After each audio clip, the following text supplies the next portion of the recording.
Good afternoon, everyone. It's such a privilege for me to welcome you here this afternoon. My name is Sean Moore. I get to lead the ACSI team here in Johannesburg.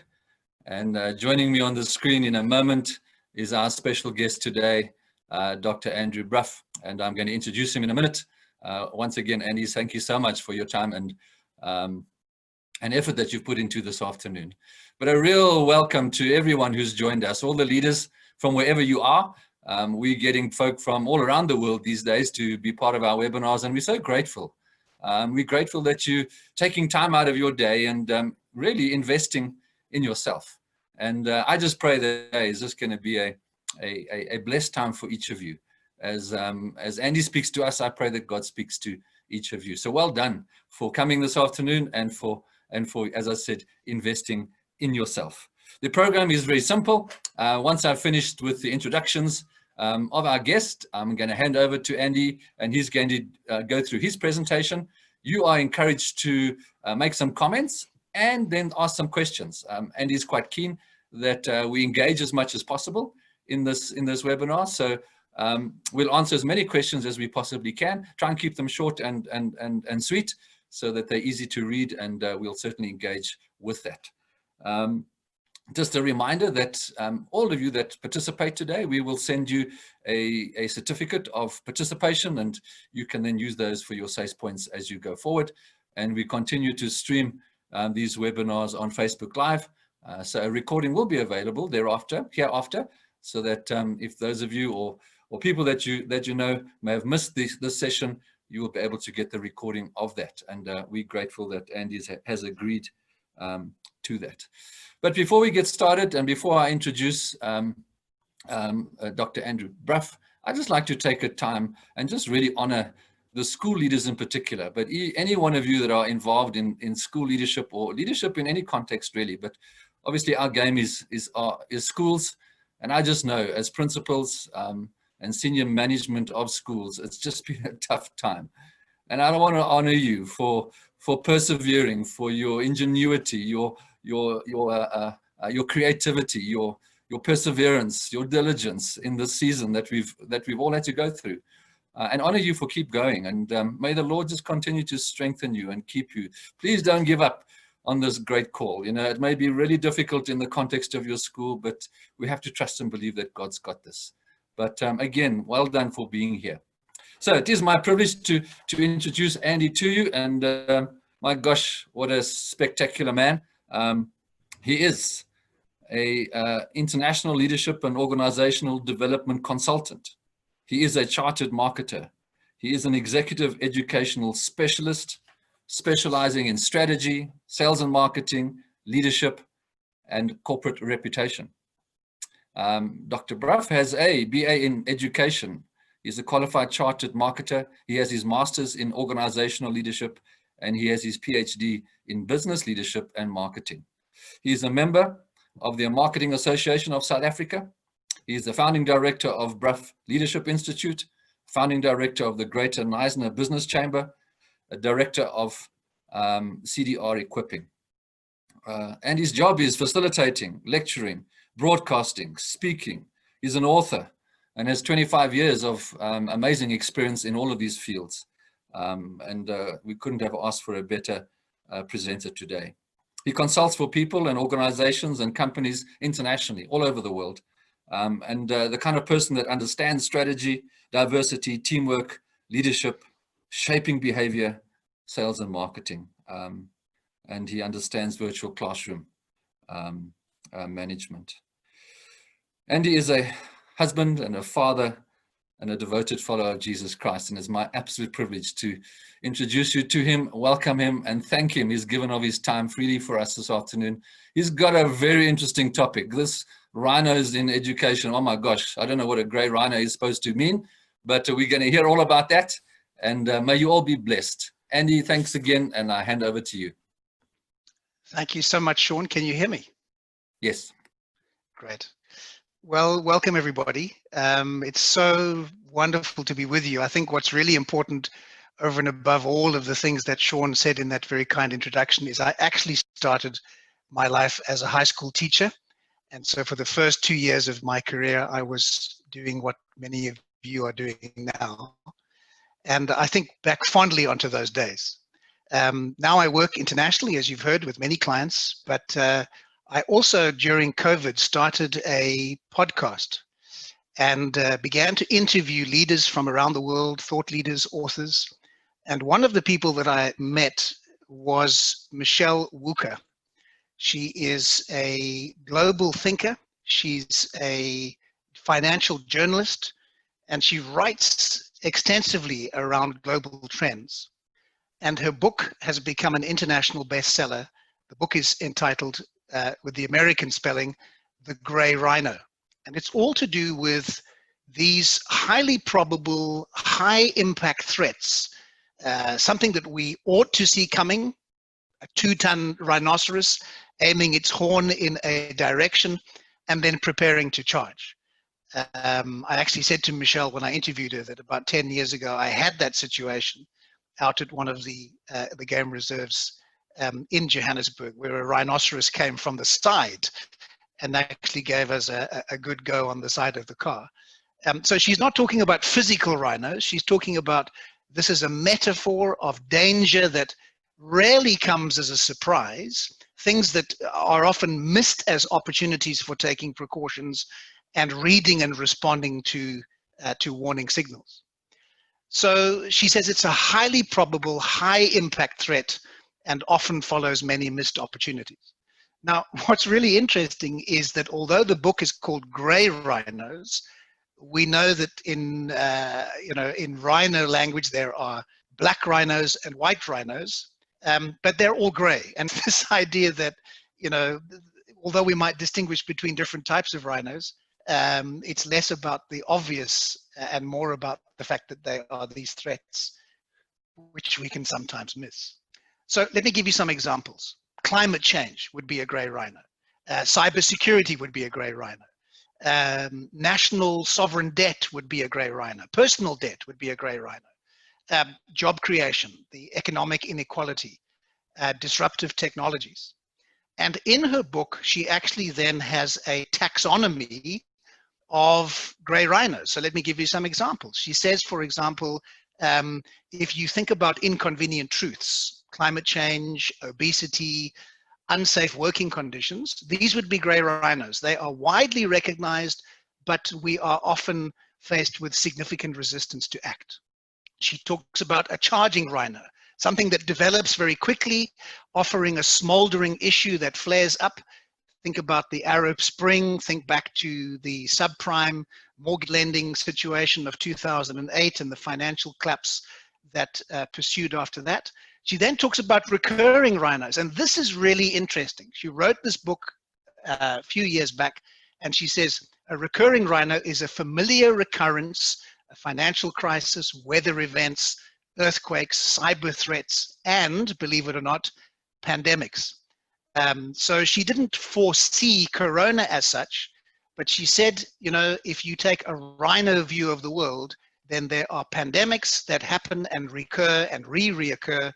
And certainly if we listen, to the historians from 1918 with the Spanish flu, then this is something that could have been predicted. And that's quite important when we get to the discussion later on responsibility and accountability. Nicholas Taleb wrote a book on black swans, and he said that there are many things that can never be predicted, totally unexpected, and would never be seen in a lifetime, because historically we know that people didn't believe black swans existed, and then of course they discovered in fact that there is such a thing. And Michelle wrote this book almost as the antithesis of the black swan, to say, well, there may be these very rare exceptional events which are hard to predict, but more often there are grey rhinos which are staring us in the face and we choose to ignore them. And she actually argues that Corona is more of a grey rhino than a black swan, but that's for another discussion.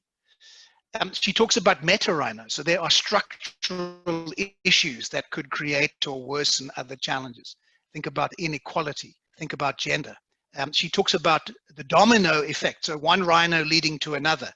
And she alludes this idea of a chimera, so something that eventually has many heads. So think water scarcity. What would the impact of water scarcity do on disease prevalence, for example, or health inequality on life expectancy? So one rhino impacting on another.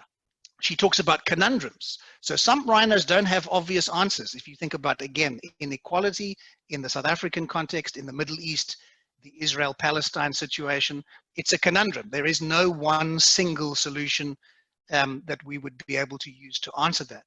And then she talks about grey rhinos of obsolescence. And that is something I do want us to think about from an education point of view. So I don't know how much you know about Kodak, but Kodak actually invented digital film. And it was the very thing that put them out of business. So there is that threat that what makes you relevant today could make you irrelevant tomorrow. And it's this grey rhino of obsolescence. And then she talks about this idea of unidentified rhinos. So uncertainties in the future. We're not sure about the nature, the scope, or the severity of that danger or the solution. Think about artificial intelligence, the digital impact on media. There are many stories around that. So here's kind of a classification of grey rhinos. And what I thought we might do is think about these from an educational perspective, generally, from a Christian educational perspective specifically, and then from a personal perspective, and then really just think about what might the Word of God say about this. So grey rhinos, I'm thinking about educators in COVID who are under pressure, are stressed, who are facing huge challenges. I got a message from a friend of mine yesterday just saying that the classroom has become a very difficult place. Children are highly stressed out. And my question would be, what about self-care for teachers, spiritually, physically, emotionally? What about the fact that many of our educators fall into the high risk category, from a COVID point of view? Not to be over dramatic, but these are real issues right now. I mean, we've only had to look in the news as to the debate around whether schools should be open or not. And I don't want to get into that, but I would argue that that in itself is a grey rhino. Other grey rhinos, the resources, lack of or availability of resources, finances. Schools around the country are going to face significant challenges in terms of resources, in terms of funding. And then, of course, the whole online question. I've worked in the online space now for many, many years, and it was certainly something that we saw as a huge advantage. And isn't it amazing how since COVID, how we've all had to navigate to working online, and some people have navigated that better than others, and some children have navigated that better than others. But it will continue, I think, to be a potential obstacle or opportunity, depending on how you see it. When we come to other opportunities or challenges, I think that children generally are going to leave school in many ways unprepared for a world that has changed significantly. Our education system does not necessarily equip them for the new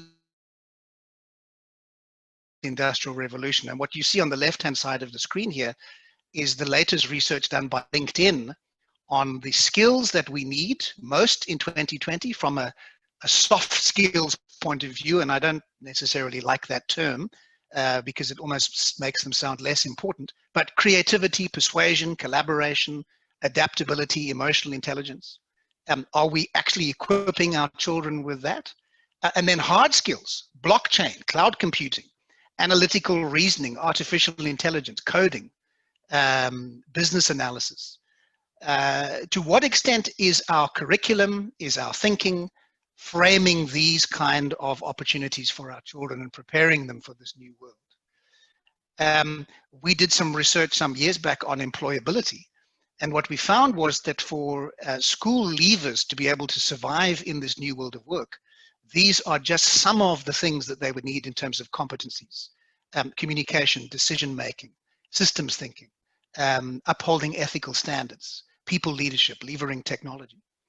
So I think a grey rhino for education generally is that if we don't ensure that what we teach and how we teach incorporates this approach right with the young ones and bringing that through in our primary and into our secondary education, we could end up feeding children through a system that in itself will face some Kodak moments and runs the risk of being obsolete in terms of how it approaches education. Here is some data from the World Economic Forum. Jobs landscape in 2022, emerging roles, global change, the top 10 emerging careers, data analysis, AI, machine learning, general and operations managers, software, sales and marketing, big data, and so on. The question we have to ask ourselves as educators is, are we prepared to take these on, or are we going to simply hope that somehow, we can just continue with the status quo? So I think those are some general questions, and I'm happy for us to discuss those, in the question piece. But what about Christian education? So worldviews, competing worldviews, the definition of what it means to be a Christian and a Christian school, the challenges on curriculum and curriculum selection, our ability to integrate biblical principles in whatever we do.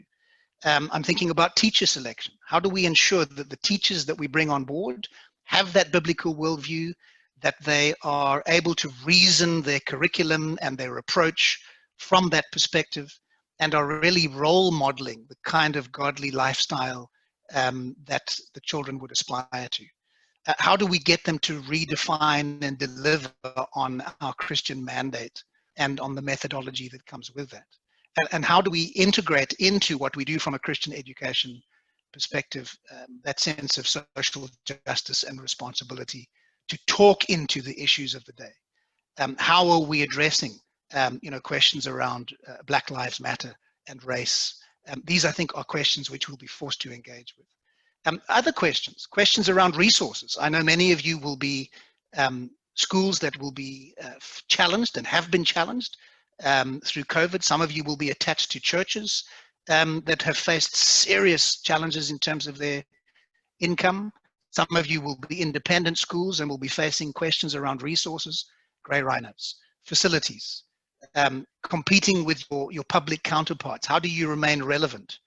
How do you define and articulate your value proposition in a way that makes you an attractive option in a way that's become very busy, particularly as so much of what we do is now gone online? How do you stay focused? You've got all of these stakeholder groups, different interest groups that have different priorities that they want you to focus on. How do we address, as I said, the issues around race, diversity, inclusivity, the LGBT questions, the questions of sexual identity, and of course, within all of that, the pressure from parents.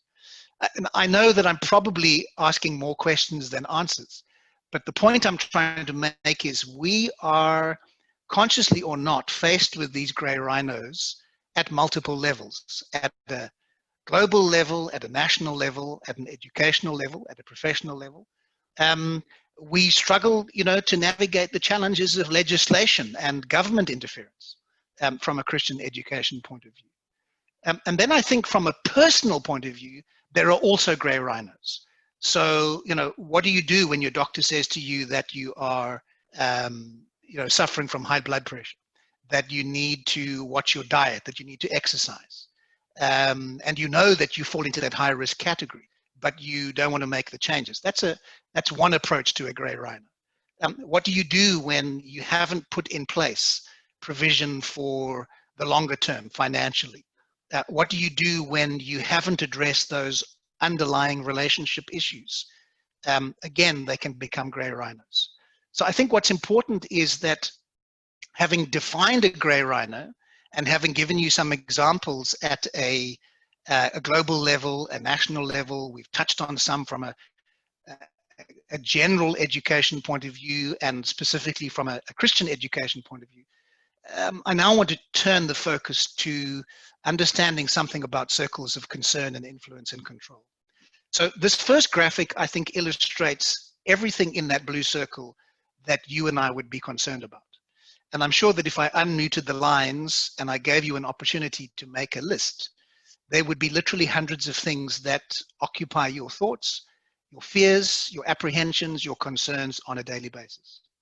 The problem is that very few of those are things that you can actually influence. So your circle of influence is much smaller. It may be influenced through your expertise. It may be influenced through the relationships that you have. It may be influence through where you work. It may be influence in your community. It may be influence through where you do volunteer work or where you choose to worship. But it's a smaller circle.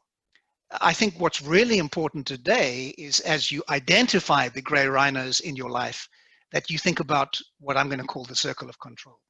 So this is a much smaller circle, but it is a circle where you can have both responsibility and accountability. Nobody else is going to do it for you. You can't turn and point fingers. You can't blame anybody, and you can't say if only. So we all have very wide circles of concern. We have narrower circles of influence, and we probably have even smaller circles of control. But I think what's interesting is that as you focus your energy and your decision making on your circle of control, it can impact on your circle of influence. And so I would encourage you to sit and make a list of the things that you are worried about but have no influence over, of the things that you have influence over, and then the things that you can directly control. And I think what's important at a time like this is, as you've identified specific gray rhinos, whether it's professionally or personally, that you then ask yourself, to what extent are they in my circle of concern or my circle of influence or my circle of control? Because it is too easy to shirk responsibility when we can take it, or to also feel completely disempowered about things over which we have no control. I also think that it is often dangerous to spend all of our time worrying about the circle of concern when there are things that we can do nothing about. And I think from an accountability point of view, we need to recognize that it's a wonderful opportunity to focus on that circle of control. So let me ask you some questions. How do you respond to the gray rhinos, whatever they are? Typically, people go into denial. I think for those of us who think back to the beginning of lockdown, many of us would say this can't be happening. When we first heard of the outbreak of COVID in the Far East, many of us went into denial. You know, it will never happen here. And we often do that with the gray rhinos in our lives. It seems like a distant, faraway threat that we can choose to ignore. We maybe even see the obvious danger, but we choose to do nothing about it. Or we kick the can down the road. We push the problem out into the future. We know that it will be something we may have to face later, but we focus on the urgent and the important. We live in crisis mode, and we don't do effective planning. It may be that we're not diagnosing correctly. You know, so if you diagnose COVID as a black swan, you say, well, it's a once in a lifetime event. If you diagnose it as a gray rhino, you say this is a highly probable threat and we need to take corrective action. And I had a very interesting presentation from my financial asset management group, who actually took the decision at the end of 2019 that rather than seeing COVID as a black swan, they took it as a gray rhino and made certain decisions based on how they would manage the investment portfolio based on that decision. Some of us go into blind panic. This rhino is charging towards us. There is no chance for evasive action, and we find ourselves, doing too little, too late. And that can then result in us either being given an opportunity to take evasive action or being trampled, or both. So again, not to be a doomsdayer, but I think it's important, first of all, that we recognize these gray rhinos exist, that they are prevalent in many parts of our world and in our day-to-day lives, and that we get to make the choice very often as to how we will respond. And that's where I want to talk about responsibility. I have a particular passion as somebody who founded a leadership institute to work with people who want to become responsible leaders. People who will take the ability to give a response to completing a task or action, who will, as serious responsible leaders, take ownership for completing the task or the action, and who ultimately will, as responsible leaders, work from the basis of value-based, ethical, principle-driven relationships. And I think from an educational point of view, that is something that we have to seriously think about. I think the other thing that's really important is to look for some biblical examples. Often as Christians, we will see the call to prayer as being really important and do nothing else. As a church, we've just finished a series on Nehemiah. And one of the things that struck me as Nehemiah built the wall in 52 days, something that had not been achieved up to that point, is not only did he pray, but he identified people and stationed them at specific points at the wall. And the Bible says that with one hand they built, and with one hand they held the weapon in preparation for the potential threat from Sanballat and Tobiah and their enemies. I think this is a great example of responsible leadership. Praying, asking God to do his part, but us also stepping up to the plate and doing what we need to do. Responsible leadership is about the individual. It's about the roles that you would fulfill. It's about the relationships that you have. And it's about the ethics with which you do that from a responsibility point of view. When I work with leaders around the world, often they will confuse responsibility and accountability. And as I've been thinking about that over the last 3 or 4 months, I want to suggest that responsibility is intrinsic. It's something that I take ownership of. It's something that I step up to the plate with, and it's not something I can ask anybody else to do for me. I do think that I, as a leader, whether I'm an educator or a manager of educators, I have to take ownership for completing a task or action. I really hope that we can teach our learners the power of responsibility. But what's really interesting is when you become a leader, you get to also provide some extrinsic questioning, accounting for your abilities and the ability to give account. So there's something outside of yourself, usually another person, who will ask you to report back on your actions or inactions. So for me, responsibility can be delegated, but accountability cannot be delegated. Ultimately, those of you who are heads of school may delegate certain responsibilities to your educators, but at the end of the day, the success of that school, the success of that institution rises or falls on you as the leader, on you as somebody who is willing to take accountability. And I think when it comes to grey rhinos, too often we are prepared to look left and right and shift the blame and shift the responsibility to others. And we will argue that because other people have been given a task, they are responsible. And that may well be true.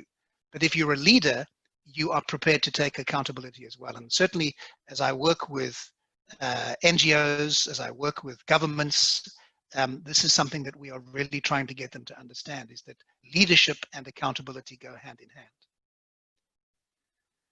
So let me, as I bring this to a close, and then we'll take some questions, just ask you to consider a couple of things. In your personal life, how do you respond to advice from your friends, from your family, from your doctors, from your financial advisors and mentors? That's a great indication of your ability to navigate the complexities of grey rhinos. In your personal life, how will your life, your organization, and the world be different 1 year from now, 5 years from now, 10 years from now, 50 years from now? And how much energy have you devoted to reaching those goals and preparing for those potential threats? We can never be prepared for every eventuality, but those grey rhinos, according to the definition, are obvious dangers which we may well choose to ignore. Are you clear about an understanding of the difference between what I call the circle of concern and the circle of influence and that very important circle of control? So for me, as much as we're here to talk about Christian education, my passion today would be to talk about you as an individual, your walk with the Lord, your personal development, your relationship with your family, and your spiritual, physical, and mental well-being. Because what I'm concerned about today is, as much as we might talk about schools and schools being opening and the academic year, and all of those things are critical questions. For me today, I want to appeal to you individually as people who are a critical pillar in our communities and in our nations. And you need to be in a place of spiritual, physical, and mental well-being. And to do that, you have to understand the difference between the circle of control and the circle of influence. And what's wonderful is that as Christians, we can ask God to show us how to do that. We can ask God to show us where we need to take responsibility. We can ask the Lord to give us insight into where we need to be more accountable. And we can ask him to help us to be that much more diligent as stewards of the resources, of the talents, and of the relationships that we have in pursuing the mandate that God has given us in terms of Christian education. I want to close with two slides. The first is from my colleague, Professor Bill George. Bill was the head of a very successful global medical supplies company called Medtronic. He then went on to be a professor at Harvard and wrote a book that I cannot recommend highly enough. It's called Discover Your True North. And in fact, for 4 years, when I ran the MBA program around leadership at Monash University, we actually used this book as our text. And it was just amazing to see how many people, senior, well-qualified, well-matured leaders, were able to begin to answer some difficult questions around what is their true north and where are they heading. And I think for us as Christians, we can certainly begin to answer the question of where our true north lies. It lies in Jesus Christ, and we can pursue his mandate and his purposes for our lives, and we can do that in the realm of education in a very powerful way. But let me read this definition to you. Authentic leaders are defined as genuine, moral, and character-based. They are people of the highest integrity. They are committed to building enduring organizations. They have a deep sense of purpose and are true to their core values.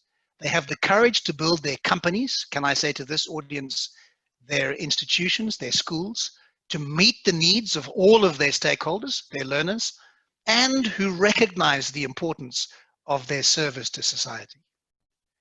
I can see a community of Christian leaders who are part of ACSI, who recognize the grey rhinos. They're not putting their head in the sand. They see these potential threats, they see these dangers, but they are prepared to take responsibility and accountability from a biblical, character-based approach. They are committed to a godly purpose. They are committed to kingdom, biblical values, and they have incredible courage to take on the difficult questions, to answer those challenging grey rhinos, because they realize that they are called to serve children and they're called to serve society. Let me close with James chapter 1. James writes in verse 2, and he says, "My brethren, count it all joy when you fall into various trials, knowing that the testing of your faith produces patience. But let patience have its perfect work, that you may be perfect and complete, lacking nothing. If any of you lacks wisdom, let him ask of God, who gives to all liberally and without reproach, and it will be given to him." I'm not sure about you, but as I think about the grey rhinos that are impacting on my life, I need wisdom. I need real wisdom right now, because as I sit here, I certainly don't have all the answers. And probably as a result of this presentation, you will come away with more questions than answers. But the one answer I can give you today is James 1:5. If we lack wisdom, when we don't know what to do, we can ask God. And the promise of the scripture is that he will give us wisdom liberally and without reproach. But verse 6 says we should ask God in faith with no doubting, for he who doubts is like a wave of the sea driven and tossed by the wind. For let not that man suppose that he will receive anything from the Lord, because he's double-minded and unstable in all ways. Have I been double-minded over the last 3 or 4 months? Absolutely. Have I doubted? Absolutely. Have I had many questions for the Lord? Absolutely. These grey rhinos are coming, Some of them are right in front of us, and some of them are in the process of trying to trample us. But we can faithfully come to God, and we can ask him for wisdom. We can ask him for guidance. We can ask the Holy Spirit to give us insight in how to navigate these complexities.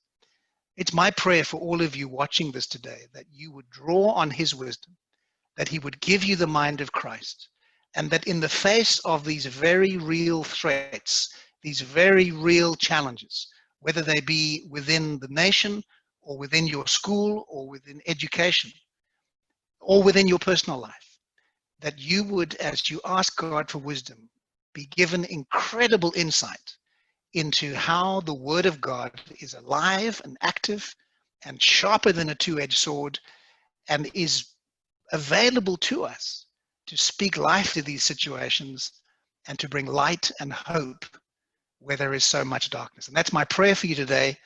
And Sean, let me close by thanking you and the team for this opportunity just to share on Grey Rhinos today. It's been a real privilege. Thank you so much.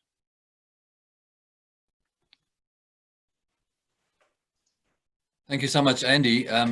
I'm really trusting that the system is working and that the question answers for the participants is working. If they are, can I encourage the participants that are there, especially those in the context of Christian education, if you wouldn't mind just brainstorming and identifying those so-called grey rhinos that you think are there in our schools, in the education system, or things that affect our schools. Once you write them down, it would be a wonderful list to actually collate. And certainly from ACSI's point of view, it would be that opportunity also to identify the things that we need to be working on. And as I listened to Andy, a couple of things came up for me. The one thing that he highlighted in particular was this whole concept of 21st century skills. I think even as a school leader for myself for many years, I knew about that grey rhino, Andy, but I wasn't always that brave enough to go there. And, we're talking about quite a few animals, and I think quite a few of us have been sheep in that context. We follow someone else. We follow the leader, as it were, and we've allowed others to navigate the way forward. And I don't know, maybe sometimes that's a good thing, that you don't sort of step into it blindly, but other times, I think we are quite passive. And the other sort of animal that kind of related to me was the ostrich. Sometimes just put our head in the sand and we don't want to see it. The second one, and it doesn't seem like, Andy, unfortunately, that the question and answers are activated because I'm not getting anything on the screen, would be the grey rhino of legislation, and the legislation that will potentially affect a whole spectrum of aspects that will affect Christian school, whether it be gender identity, whether it be our independence as Christian schools, whether it be around even theology to a certain extent, and what we can and what we can't do. So it would be very interesting, and perhaps those leaders that are there, because I can't get the question and answers, I would maybe just request, put your thoughts down in an email to me, those of you who've got it, because I'd love to collate that, because it'll help us to be able to identify, okay, how can we help the sector as a whole, Christian education as a whole, how can we help you kind of move forward? So that's the first thing, is we need to identify these so-called grey rhinos that are out there that we can see, and maybe the ones that are sort of hiding in the bush that we can't see at this stage. Andy, what stood out for me, which I'm really pleased that you spoke around, is this the concept of personal wellness, the personal grey rhinos, because I know that I'm looking at a whole lot of people sitting out there today that are not looking after themselves, and some by their own choice, and others by not their own choice, because some folk, as I said, I wanted to honor the leaders, because I've just seen the incredible and difficult space that our leaders have faced over this last while. Yet many of us, and maybe I talk more to the men, but I think the women are there as well as leaders, because we're in this sector with so much compassion. We just give and give and give all the time. We actually feel bad taking a break, and that the pressure and the stress causes us to eat poorly. We know we must eat better. I know I must exercise more, but I'd rather do the work and serve someone else and go to that meeting and do all these things. So one of the questions I want to ask you, Andy, is maybe a little bit of thoughts around how do we how do we actually practically as leaders manage ourselves better? I know what I ought to be doing. Common sense tells me all these things, but do you have any idea of have you done it over the years? What are the practical things that we potentially could put in place? Because I keep trying to encourage my leaders, you can't function from a glass that's half empty or empty, because then you've got nothing to give. Even scripture talks about functioning of the overflow, but my gosh, it is not always easy and difficult. And as I said, we're so busy giving that we're not filling up and taking time for ourselves. So maybe some thoughts around that would be helpful. So Sean, it's something that I chatted to Michelle about, and she gave a very powerful example of suffering from periodontal challenges in her mouth. And she said that she realized that for her, one of the ways to manage that was to improve flossing. Now, I don't know about you, but flossing is not my favorite activity. But she realized that by taking care of something very small on a regular, frequent basis so that it became a habit, meant that when she got to the dentist on a regular basis, she wasn't faced with so many challenges. And I thought, how powerful is that? I'm certainly not running a marathon tomorrow. I don't have the frame. And I certainly, would not be the expert. I know you've got a bodybuilder coming on to talk about, wellness from a physical perspective. But, yeah. The point I want to make, Sean, is that it starts with small, specific and intentional gains. So for those of us who have an opportunity to check our pedometers, to maybe say, look, I'm totally inactive. Let me set a small goal, of improving my walking by 500 steps a day. So I think that often we beat up on ourselves in this area too. We do a heavy and we get into huge conviction, and that certainly wasn't my intention today. I'm talking as much from a personal reflection of challenges that I face around stress, around financial constraints, around concerns around my business and concerns around my family. But I think the answer practically would be to start with something small, something very specific. If it means cutting out something from a diet, or if it means by increasing, the amount of exercise I do in one area, it's that incremental gain, Sean, I think is the point I want to make. Yeah. Often we think about it as being this massive 180 we've got to do in terms of self-care, when in fact it may simply be a small specific action like more regular flossing that can help us to mitigate the long-term gray rhino of having to have, massive orthodontic or oral work later, if that makes sense. No, it makes absolute sense. And I think even as we teach, how to change a culture, it's doing small things regularly, consistently, every day. And, perhaps everyone sitting out there, we can all make a list. I made a list now as I was listening to you of maybe one or two things, small things, as you said, that I can do consistently and regularly. And if I'm able to do that, I can look back in a month or 2 months' time, and then we can see the growth. But it's like these New Year's resolutions. We resolve to do these things, and by the 1st of February, 70% of our resolutions have gone. And it's the commitment to those small things. Sean, are you seeing the Q&A now? Because the Q&A is up, and I see there are questions. There are some questions. I'll raise them in a minute. But it also, Andy, you spoke about this concept of responsibility and accountability, and I have to remind us as leaders that we actually have a responsibility to look after ourselves. That when we're functioning at school, we cannot rely on other people to look after our well-being. We have to take the time and the energy and the strategy to look after ourselves so that we're functioning well. So just around the personal well-being to everyone, all those personal gray rhinos, I've just got to encourage that going forward. There are some questions. An interesting gray rhino that's come up to those participants. I'm also want you to just keep adding to your ideas around the gray rhinos in Christian education. The one that was very interesting for me was the lack of interest from boards, and I can imagine that is the case, and that obviously puts more and more pressure on the principals themselves. I'm going to come to some of the questions now, but perhaps the one question I want to ask you first, Andy, goes around, as the leaders see these grey rhinos, for now, most of them are in the survival mode. It's really just certainly these last couple of months. And that tends to take us off seeing those grey rhinos or doing anything about them. How do we do both? Because it's pure survival for many of our schools. One of the things that kind of relates to that to a certain extent as well is this whole concept of fear, not wanting to go there. So maybe just some thoughts around, also some practical ideas of how do we do both?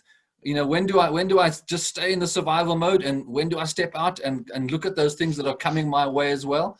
Because I think our school leaders are in those positions. We know they're coming, but we're not always sure how to potentially navigate that. Sean, in the work I do with leaders, we talk about agility and becoming agile. And that's a very important concept. It's an important concept for business. It's an important concept for government. And I think in the context that you've highlighted, it's really important too. So that ability to change, to adapt, to navigate the threat is something that probably, generally speaking, education has not been well known for. We're known much more for consistency, for predictability, for doing things the same way we've done them for the last 200 years. And I think that's going to have to change. So that's, on the one hand, is how do we as institutions and as organizations and as people become more agile? But you're right, we are in survival mode. And the reason why that is the case is because we've been hit by something which, as I said in the presentation, some people predicted, but most of us thought, would never happen to us. So it is flying the two wings of the plane at the same time. And I think that for the survival mode, you've got to, when you are in a crisis, you become very tactical. So now you're not strategic, you're not thinking long-term, you're simply thinking about how do I get to the next day, to the next week. And it's about putting in those almost mini milestones. So for the teachers on the call, it's how do I convert tomorrow's maths lesson into an online format for children who are struggling with trigonometry? That's an immediate question. Yeah.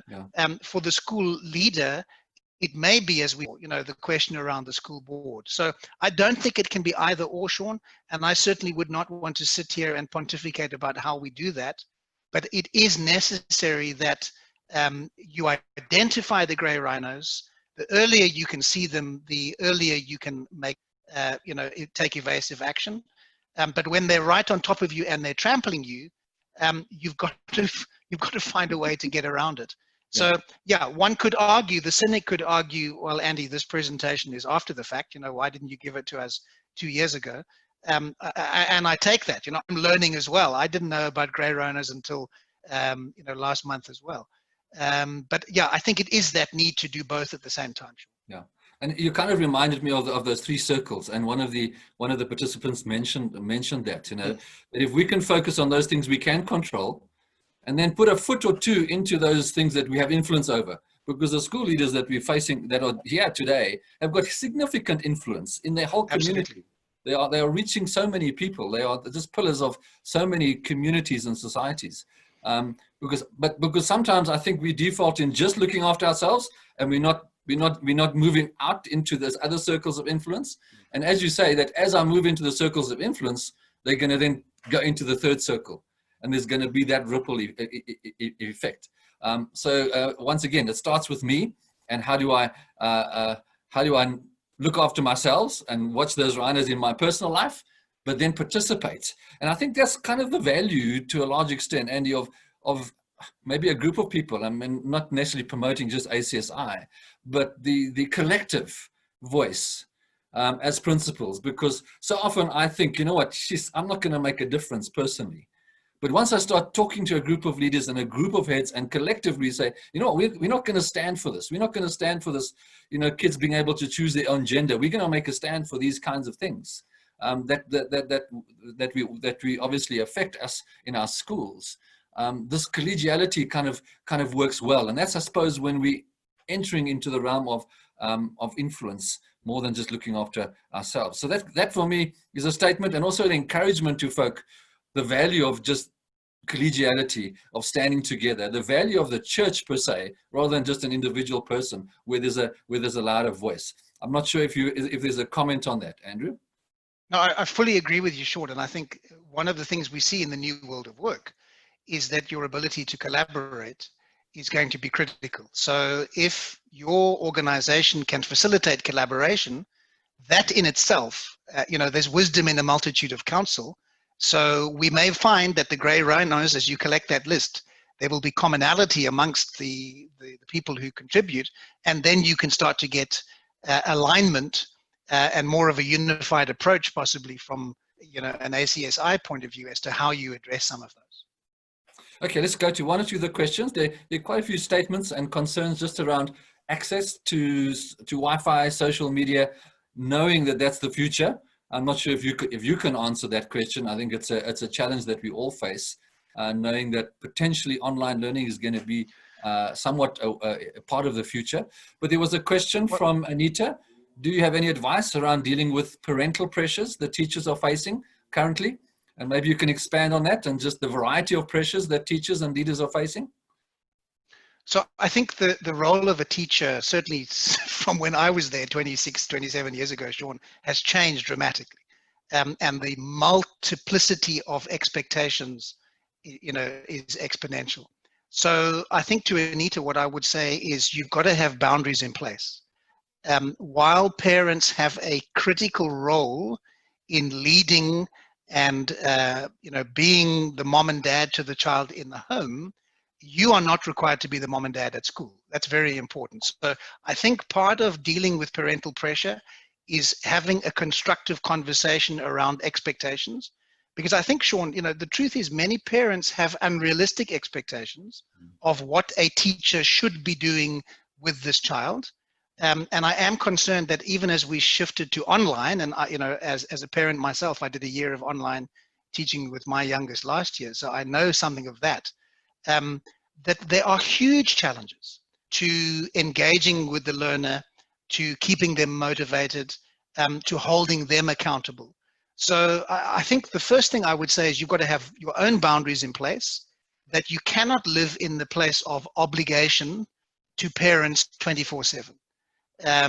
So there may even be practical things, Sean, that teachers need to do around when am I available? I'm not going to take a WhatsApp call at 10 o'clock at night. It's just not going to happen. Because the moment I do that, and I've spoken to teachers where this happens, parents just think that they can bombard them with questions. And now you've got a class of, I don't know, some of the teachers on this call may have classes of 35, 40, I don't know. But if you've got 40 sets of parents WhatsApping you at 10:30 at night, all wanting an immediate answer, it's a no-brainer. So I think understanding what the realistic expectations are of a teacher, putting the boundaries in place, then making sure that the heads of school are reinforcing that so that there is a clear contract of expectations. And then I really think that it's important, particularly as we've gone to the online piece, that parents and teachers are seen on the same side of the fence, that we don't have a thing of the teacher versus the parent and the learners in the middle, that the educator is recognized as being part of the development of the child, but that the sole responsibility doesn't rest with the educator, that ultimately the parent is accountable, and the teacher has certain levels of accountability when it comes to curriculum and I think that conversation, Sean, has to be ongoing, because I'm convinced that in some cases parents will have unrealistic expectations, but I also think that educators may live with, and particularly Christian educators, may live with that sense of obligation that, if I don't answer every call at every moment and every request, then I'm seen not as a good teacher. So I think professionalism must include boundaries. Yeah. And for me, that would be part of the answer that I would give to Anita. Yeah, no, I agree. But perhaps the school leaders should be helping the teachers in that regard, just putting those boundaries in place. Just one last thought before we go, as the time runs out. And yeah, I mentioned the concept of fear. And I think whether it be in our personal space capacity or as a school leader, or we're kind of all leaders of something. We're either leading ourselves, or we a husband or a wife, and we've all got different roles when it comes to leadership. But often it's almost like a deer in the headlights. Last bit of advice: what do we, how do we overcome the fear? Because some of these grey rhinos are quite scary. Just the whole legislative aspect of it, the government, the different voices are there, the social media, they're quite daunting, and that often causes us not to go, and we just stare, and we don't know what to do. Any advice to how to handle the fear? What are the first moves practically can we potentially make? Any thoughts around that? Well, a couple of thoughts just spontaneously, Sean. I think fear is often fed by misinformation, and we are living in a world where the media thrives on misinformation, anxiety, distorting the truth. So I need to make sure as an educator that I'm not responding to misinformation or to rumor or to the gossip mill or to the next thing that's on a Facebook post. So I would say check the source of something. I try and make a point of choosing my news sources very, very selectively. So I have my go-to in terms of my news sources. And when I'm looking at communication, be it around government or around legislation or around leadership, I'm going to those sources to check the veracity of what I'm being told. That's the first thing. So we should not respond to every latest, this is what I've heard, this is what somebody said, without checking the veracity. I think the second thing is that from a Christian perspective, we need to be informed, but we need to recognize that God has not given us a spirit of fear, but he's given us a spirit of love and power and a sound mind. I don't think that the narrative that we should fall into should be one of a government that is against us as Christian educators or against Christian education per se. The truth is we live in a society that has freedom of expression. We live in a society that allows us to practice our religion and our faith freely. And we need to thank God for that. But we also need to recognize that with that freedom, there is also the opportunity for every other persuasion and voice to also rise up. And as Christians, rather than us becoming insular and fearful of that, we should be willing to engage. We should have the courage of our convictions. And this is where I talk, Sean, about the fact that if we have a biblical worldview that is really filled with insight and compassion and discernment, and we're really operating from the basis of the sons of Issachar.